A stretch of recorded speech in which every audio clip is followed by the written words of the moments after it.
Hello, welcome once again to the Tour of Pleasure here in the Enchanted Kingdom of Hermione. I am your host, the Lord Chamberlain of the Enchanted Kingdom, Zip Gun.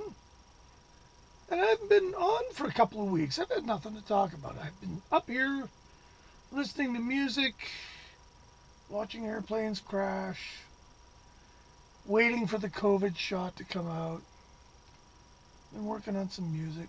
Haven't been out of the house. However, I had to go into town for a medical appointment with the Empress, and I volunteered to take her in so I could secretly go and hit all the thrift stores, of course, which we did with aplomb. And we did so well, I'm going to do two videos. I'm going to do the classical video. That one I'll do next, just so that the people that don't care don't have to watch it. And I'll do the non-classical, let's call it. And we're going to start with the non-classical. Now this is stuff, every one of these this time was $2. $2, that's the most I'll pay. Not going to pay more unless it's something, but that doesn't often happen. My sort of weird rule, even $3. Like, there's stuff I'll buy for $2 that I won't buy for $3 at the most local record and CD stores have a bin full of $3 CDs, and I don't often go through them. But thrift stores are great because you just never know when you're going to find. For instance, who knew I would find what is essentially the Rosetta Stone of bebop, the quintet? And if you don't know what the quintet is, it's Dizzy Gillespie, Charlie Parker, Bud Powell, Charlie Mingus, and Max Roach playing at Massey Hall, Salt Peanuts, Hot House, Night in Tunisia. If you know about this, you don't need me to tell you anything about it. It's fantastic. I didn't have it, believe it or not. Now I do. And I know I'm going to just love it. So there you go. There's that one. Then there was the unfortunately titled Joe Henderson's Double Rainbow. This is a great CD. Sadly, I didn't realize I already had it. So we will move this one along to a more worthy recipient. Another CD. I thought I had this, but I don't. Oscar Peterson, Night Train. I mean, what's not to like? It's a 5-star jazz trio record. Sea Jam Blues, Georgia on My Mind, Bags' Groove. I Got a Bed and That Ain't Good. I mean, yeah, this one was great. Again, and I can't keep track of all these in my head. I thought I had this. Bobby Pervite on Gramavision, I thought. Yeah, I've got one on Gramavision, don't I? This is probably it. For whatever weird reason, strange stuff like this, you'll find 2 of them in the thrift store. I found like 5 Aldo Romano CDs in 4 different thrift stores. I was like, what? Anyway, I bought it thinking I'll give it to somebody. Turns out I don't have it. I posted the first song off of this onto my Facebook, and it's well worth a listen. He's really good. He played with all the New York folks. There's a lot of good people on this record. Wayne Horvitz, Ray Anderson, Bill Frisell, who does a couple of really crazy guitar solos on this, Joey Barron, and Guy Klushevich, who played here in Victoria. My buddy Donnie Chessa put on a gig for him at Open Space, and we recorded it, and absolutely nothing happened to the recording. Anyway, good record. This one I'd heard about, This Is the Drum, by Herbie Hancock. Now, this is allegedly his hip-hop record. But, like all Herbie Hancock records, it's pretty damn good. I got about halfway through it and liked everything on it. It was good. And I'm glad I bought it. $2, whatever. This one I actually hemmed and hawed. This is the nerd in me. I bought it because it's a German issue. I don't have it. When this record came out, this has all the hits, or at least not all the hits, all but maybe one of the hits. So it's got And When I Die and When I'm Gone. It's got God Bless the Child. It's got Spinning Wheel. And it's got You've Made Me So Very Happy, which was a huge hit. Now this, if I remember right, in about 68, this sold 4 million copies.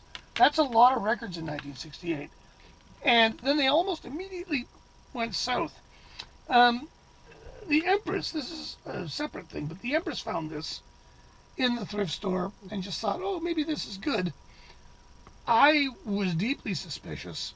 Ziggy Marley and the Melody Makers looked at All Music. All Music gives it 4.5 stars. Well, really? I put it on.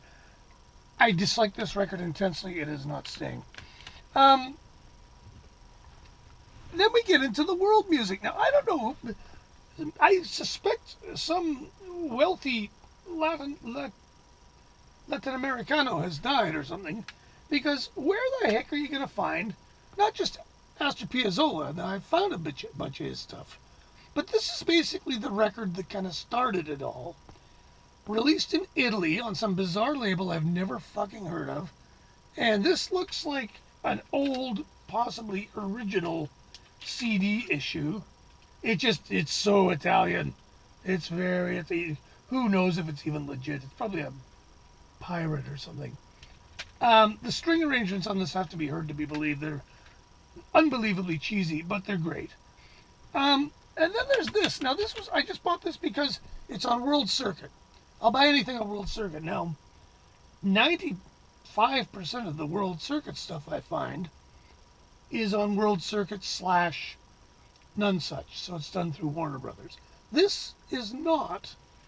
This is just on World Circuit. And what year is this? 96. So maybe this is before they had their deal with none such.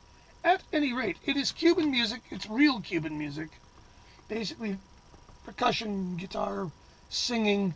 And I don't know if I've said this before in my channel, but I'm deeply resistant to Cuban music and Latin music. It just doesn't do for me what it does for many other people. So having said that, I got halfway through this and really enjoyed it. There's no horse shit in this. This is the real deal. The music they probably play in the hills for fun. And I really enjoyed it, and I'm glad I bought it. Then we move on to more weird stuff. I have heard, now, Sharon Jones and the Dap Kings, they're gone. Of course, Sharon Jones very sadly died a few years back. But they had a little renaissance in the early noughts. And they made a bunch of records for this label, Dap Tone Recordings. And wouldn't you know it, I found 2 of them. I found Dap Dippin', which I believe is their first. And interesting CD. It starts with an intro. And it kind of mimics a James Brown record, if you will. And then there's this one, which was, I think they're 4th. And both of these are solid R&B. I really get the impression of a James Brown review show where at the beginning he'd have the female artists, have Lynn Collins, and he'd have whoever was his girlfriend at the time. And they'd come out and they'd front the JBs. This reminds me a lot of this. Now, because of it's really, really revisionist. So it doesn't really speak to me on a deep level, because it's revitalized. What do you call it? Replication, essentially. But they do it really well, and to their credit, they write original songs.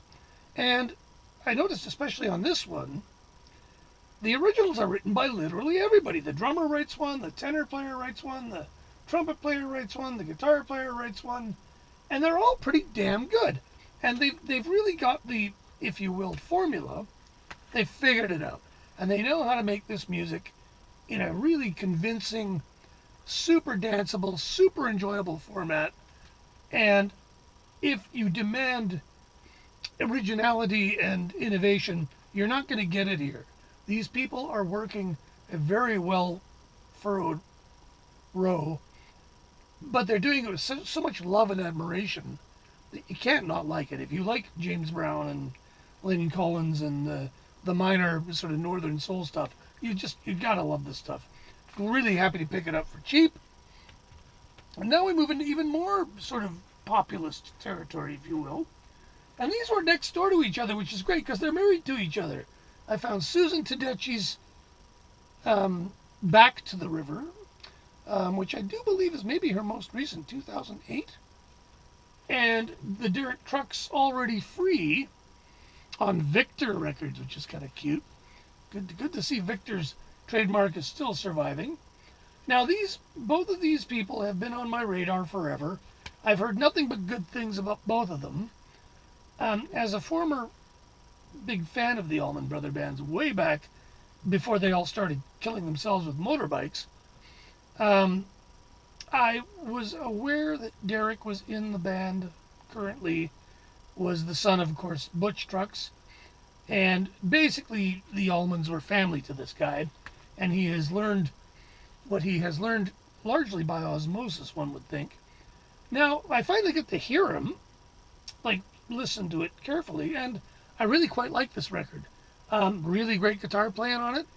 Tone to die for, vintage gear. If you want that kind of thing, if you fetishize tube amps, you're going to really like the sound of this record. The songwriting is pretty damn good. Derek is smart. He doesn't do the singing. He actually has a singer. And his wife does cameos on it. A bunch of people do cameos on it. Only got about halfway through it, but I liked everything I heard. I'll tell you what, already I think it's better than any Allman Brothers record released after about 1976. So I'll give it that. I'm going to keep it. I'm going to play it again because I like it. And that which brings me to his dear wife, who's a really good guitar player. This record is just a tiny bit less of a revelation for me because it's just a little bit kind of, they got some songs together because they had a record contract and she had her band. It's pretty good. It's a little pro forma. There is lots of great guitar playing by her on it. Her band is solid. I notice she doesn't use her touring band. I always worry when somebody has a band that's their band and you go to war with them on the road and then it's time to make the record for Verve Forecast. I wonder if this was when they were run by David Foster. I get suspicious. Like, oh, you bring in ringers for the record. Don't want to bring in the road band. And it's not, it's all pretty good. By the time you get to song 9, safely inside the track running order, you got a song that's written by 4 different people. It doesn't really do much of anything. And it's the sort of quiet, down-tempo song that you put for track 9. So it's good. I'm not sure I'm going to keep it. I'm going to give it a couple more tries. Because, there's good guitar playing on it. Now, good guitar playing. Okay, here's a record. If you want some good guitar playing, buy this. Now, this will make 3 copies I own. This is the subsequent Hannibal release where they rather churlishly took the bonus track off the CD. Now, I've got another one, the original Hannibal, where the song Living in Luxury is added to it because that was the B-side of, I think it was Don't Renege on Our Love as a single. I don't need to say anything. This is an A+ record. It's absolutely fantastic. The guitar playing on it will blow your mind. Songs on it will make you cry openly. I bought this to give it to somebody because $2, I'll buy it. Okay, now we come to some interesting stuff. Failure. Now, I work on a sort of an instinct radar thing. Certain record labels, just buy it, whatever. And there's a few of these now, and this works more often with the classical than with the pop. But one of the record labels that if it looks interesting, I will buy it. And that label is Real World, not Earthworks.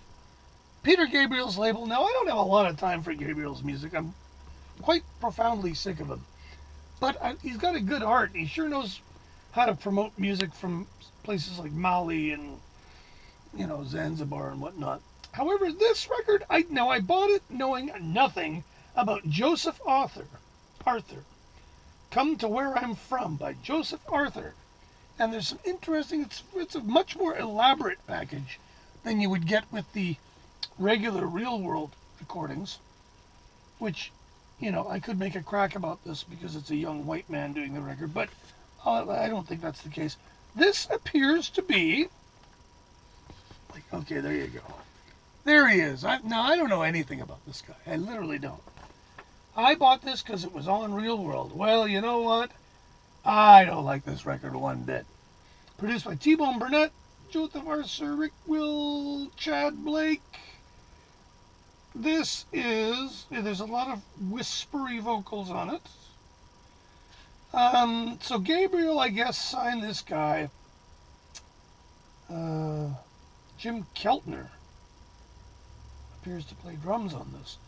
Although it's Jim Keltner as Nighttime. Anyway, I put this on and it immediately rubbed me the wrong way. Like I 30 seconds in, I hated it. So I'm gonna try again. God knows when I'll find the time, but so far I don't like it at all. And finally out of the rock pile, it's always a joy to find CDs that I recorded. And we got two of them here. This one is Mufaro, Start Again. Mufaro is one of these marimba bands, African marimba bands, that seem to be everywhere. I didn't realize this was a social phenomenon, but apparently it is. And I got a call. This is back when the Sea of Shit was running. My old recording studio, my new one is the Lap of Luxury. And I got a call from a lady who says, "You run a studio?" And I go, "Yeah." She goes, "We'd like to record our Zimbabwean marimba band." I went, "Sure. How hard can it be?" And, great. So they book a session, they show up, and they start wheeling these marimbas out. Now, these things are big. These things, you need benches to stand on the benches. And it very quickly becomes apparent that we can't fit them in my studio. So we scramble around. We found a Montessori school to record in with a great big room that we could set these monstrosities up in. There's like 9 of them. And I tore my studio apart and took a Mackie 1604 and all my condenser mics and all my stands. And just completely insane. And we did it. It was unbelievably loud. I forgot my earplugs.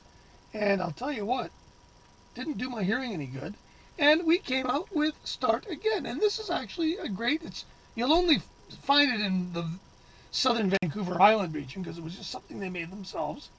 And it was a lot of fun to make. They were really nice people. And, how many guys can say they recorded an 8-piece marimba band from Zimbabwe? So there was that.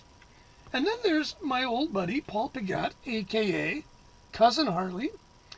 And this is great because I already have an original copy of this. This appears to be some kind of reprint, or maybe it's an American issue. It's on Little Pig Records, which I don't remember. And this was 2006. This was the last record we recorded at the original Sea of Shit. Does he call it Sea of Shit? He recorded at the Sea of Shit Studios. Boffo. This is a terrific record. Mr. Pigat, this is his sort of rockabilly project that he did with Mr. Pete Turland, who's also a very well-known double bassist from Edmonton. He used to run open mics forever up there. He's played with a lot of people. An excellent rock and roll double bass player, combined with an excellent, and I mean, recording this guy was like taking deep guitar lessons. And one of the things Paul liked, I had an amp that he really liked. But he's a super nice guy. We played together briefly in the Metronome Cowboys where he managed to electrocute me. And all in all, a really, really grand time was had. Now, the drummer on this was, who is it now? It doesn't say. It's got to say. There we are. Jesse Cahill, yes. Previous record I did with these had Steve Taylor, who was another great legendary rockabilly Taylor. But Mr. Cahill is an excellent drummer as well, and can do a lot of different things. We had a lot of fun making this record. I remember, I think this cost him $500 to make, and it sounds great. Really happy with it. And yeah, so I'm buying my own CD, well, not my own CD, but CD I recorded in the thrift store. There you have it. Hope you liked that. It was fun. I've only gotten through bits of it. I'm not going to bother doing the classical stuff. I'll do that in the next video I'm going to record. So people that don't care about that stuff don't have to watch it. Meanwhile, it's getting worse. Okay, we're just getting ready for takeoff here. Anyway, have fun. Take care. Thanks for watching. Hit the subscribe button if you want to see these whenever I get them out. and we'll keep doing them. Take care of each other. Lights at the end of the tunnel. Hopefully by the summer we can start doing something outdoors. Take care, and we'll talk to you later.